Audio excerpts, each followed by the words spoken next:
కాబట్టి అందరూ కూడా పంచమంగాలు సులభంగా అర్థమైనాయి కదా.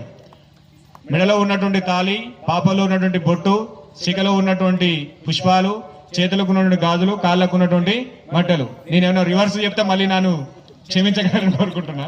అవన్నీ కూడా పరమాత్ముడు మనకి ఇచ్చినటువంటి కాబట్టి అందరు కూడా దాన్ని అనుసరించేటువంటి ప్రయత్నం చేయాలి.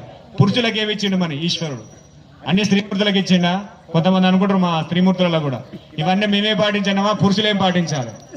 పురుషులు ఎవరైతే ఈ పంచమంగాళాలు ధరించినటువంటి స్త్రీమూర్తి నీ ఇంట్లో ఉంటుందో ఆ స్త్రీమూర్తిని ఒక తల్లిగా, ఒక లక్ష్మిగా నువ్వు గౌరవించేటువంటి గుణం నువ్వు ఎంచుకుంటే సరిపోతుంది. నీ జీవితానికి ధన్యం.